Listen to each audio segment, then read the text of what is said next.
श्राद्ध पक्ष में अगर आप ये उपाय कर लेते हैं तो आपका पितृ प्रसन्न हो जाएंगे, उनको मोक्ष होगा और आपका सभी जो कामना है सो पूर्ण होगा। श्राद्ध पक्ष में ये शिवरात्रि का बहुत ही खास महत्व होता है। 12 अक्टूबर 2023 को करना है ये उपाय। दोस्तों, मैं मीतू शुक्ला एसपीएम ब्लॉग में आप सबका स्वागत करती हूँ। तो दोस्तों, आज मैं बहुत ही सुंदर उपाय लेकर के आई हूँ, जो कि कब करना है, महाशिवरात्रि, जो आश्विन कृष्ण पक्ष त्रयोदशी को इस महाशिवरात्रि कहा जाता है, क्योंकि इसको पितृ शिवरात्रि भी कहा जाता है। इस पर अगर आप कोई भी उपाय कर लेते हैं तो आपका पितृ प्रसन्न हो जाएंगे, उनको मोक्ष हो जाएगा, आपका जो भी कामना होगा सो पूर्ण होगा। ये मैं उपाय शिव महापुराण से लेकर के आई हूँ। अगर आप भोलेनाथ का भक्त हैं, पूरा वीडियो को देखेंगे और वीडियो को लाइक करेंगे, चैनल को सब्सक्राइब करेंगे, बेल आइकन को प्रेस करेंगे, क्योंकि आप अगर अधूरा देखते हैं इस वीडियो को तो आपको पाप भी लग सकता है। तो चलिए बढ़ते हैं जानकारी के बारे में। क्या करना है शिवरात्रि के दिन 2023 में 12 अक्टूबर को शिवरात्रि आ रही है। इसको श्राद्ध शिवरात्रि भी कहा जाता है। इसमें करना है ये उपाय, जो बिल्कुल ही नया है और बिल्कुल बहुत खास है। ये उपाय करने से पितरों के साथ भोलेनाथ की भी कृपा आप पर बरसेगी।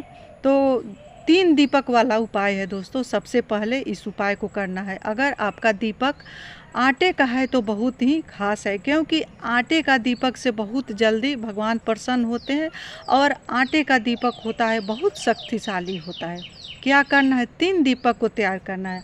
अगर आप आटे का दीपक बनाते हैं तो बहुत ही अच्छा, बहुत ही शुभ है। आटे का दीपक बहुत ही पावरफुल होता है। तो करना है ये उपाय।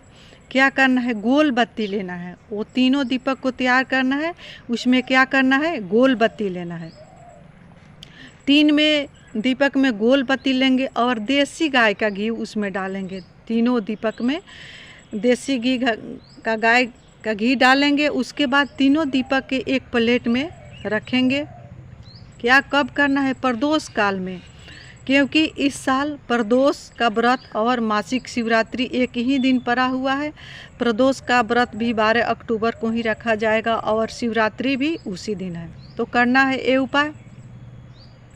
3 दीपक को तैयार करना है और तैयार करके उसमें देसी गाय का घी रखना है।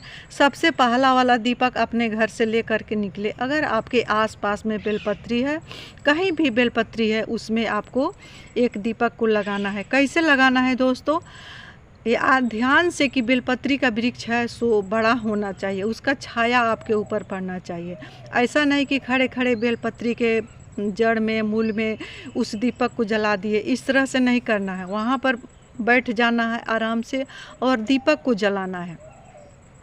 अपना नाम और गोत्र बोलते हुए उस दीपक को जलाना है। दीपक जलाने के बाद 2, 4, 5 मिनट वहाँ पर बैठ करके भगवान महादेव से, माँ जगत जननी जगदम्बा से अपने आंचल झोली फैला करके उनसे मांगना है आपका जो भी कामना है। अगर आप एक कामना मांगते हैं या मांगती है तो दोस्तों आप देखेंगे आपका कामना 3 महीना के अंदर अवश्य ही महादेव पूर्ण करेंगे, क्योंकि बेलपत्री वृक्ष पितृ स्वरूप माना गया है।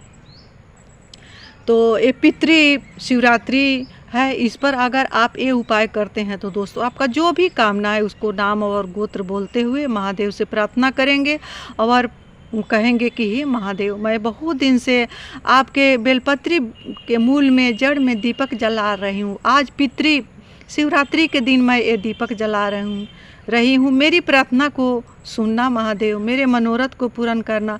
आपके मन में जो भी मनोरथ है, नौकरी संबंधी, धन संबंधी, स्वास्थ्य संबंधी, जो कुछ भी कहना है वहाँ बैठ कर के महादेव से अवश्य कहने के बाद ये जरूर बोलना कि हो भोला सब दुखे काटो मोर।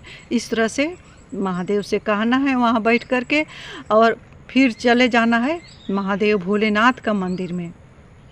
कहाँ जाना है दोस्तों, भोलेनाथ का मंदिर में। दूसरा दीपक लेकर के भोलेनाथ का मंदिर में जाना है। अब भोलेनाथ के चौखट पर इस दिया को आप जलाएं या भोलेनाथ के शिवलिंग के सामने जलाएं, लेकिन भोलेनाथ के मंदिर में इस दीपक को जलाना है। क्या करना है, एक लेना है दीपक और भोलेनाथ के मंदिर में जलाना है। मंदिर में दीपक जलाने के बाद तुमरुकेश्वर महादेव का नाम लेकर के इस दीपक को जलाएंगे। जला करके वहाँ भी बैठेंगे नंदी के पास। जब तक आपका दीपक शांत न हो वहाँ पर बैठेंगे 2-4 मिनट, और बैठ करके भगवान भोलेनाथ से फिर अपना नाम और गोत्र बोलते हुए अपनी मन की कामना को कहेंगे। और देखेंगे दोस्तों, ये 3-4 महीना में आपका जो भी कामना है सो पूर्ण होगा। शिव महापुराण में तो बताया गया है, शिव महापुराण कहती है कि 3 महीना में मनोरथ पूर्ण होता है। लेकिन ये उपाय करने के बाद पितरों का भी आशीर्वाद मिलता है भोलेनाथ के साथ। एक महाशिवरात्रि को इसीलिए खास माना गया है। तो इस उपाय के करने के बाद आपका जो भी कामना है, नौकरी है, धन है, स्वास्थ्य है, पद प्रमोशन, कहीं भी काम आपका रुका हुआ है, अटका हुआ है, तो इस उपाय को करेंगे। अब तीसरा दीपक को हम लोग कहाँ प्रज्वलित करेंगे? तो तीसरा दीपक को हम लोग आंवले के वृक्ष के नीचे फिर प्रज्वलित करेंगे। इस दीपक को फिर हम लोग आंवले के जड़ में जाएंगे। इसका भी ध्यान रहे कि आंवला का भी जो वृक्ष हो वो बड़ा होना चाहिए, उसका छाया आपके ऊपर पड़ना चाहिए। उस आंवले के वृक्ष के नीचे क्या करेंगे, वो वाला तीसरा दीपक को लेकर के जाएंगे, वहाँ दीपक जलाएंगे। और फिर वहाँ पर क्या बोलना है, आंवलेश्वर महादेव का नाम लेकर के उस दीपक को जला करके वहाँ फिर अपनी मन का कामना को कहेंगे कि हे आंवलेश्वर महादेव, ए दीपक मैं अपने पितरों के लिए प्रज्वलित कर रही हूँ, इसका भाग मेरे पितरों को मिल जाए, जिससे मेरा पितरों को मोक्ष हो जाए। इस तरह करके ही इस दीपक को प्रज्वलित करेंगे, उनसे प्रार्थना करेंगे।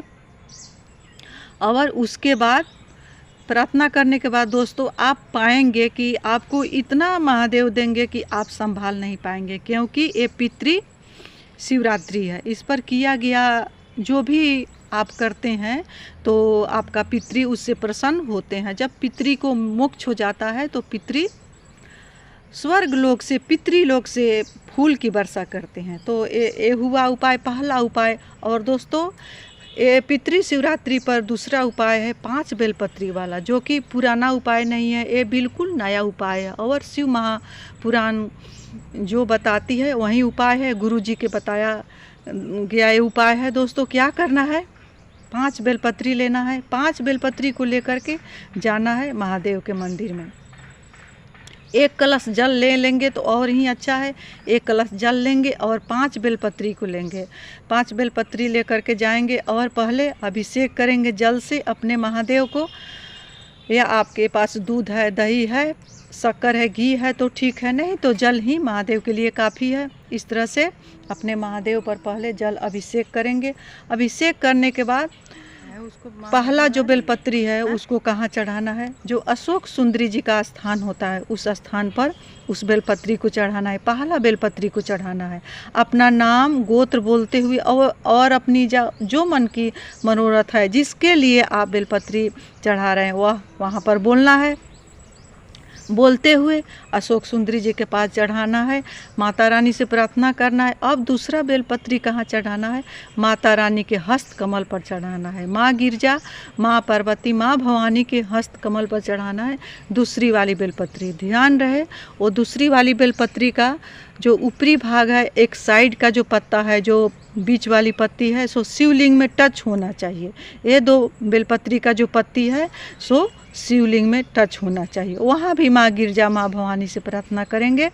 और तीसरा बेलपत्र को हम लोग शिवलिंग पर अर्पित करेंगे। कहाँ अर्पित करेंगे दोस्तों, शिवलिंग पर अर्पित करेंगे। वहाँ अपना नाम गोत्र बोलते हुए तीसरा बेलपत्री को अर्पित करेंगे। ध्यान रहे बेलपत्री का जो डंडी का मुख है सो विपरीत दिशा में होना चाहिए, यानी जिस तरफ से आप खड़े होकर पूजा कर रहे हैं उससे विपरीत उल्टे दिशा में बेलपत्री का जो डंडी है उसका होना चाहिए।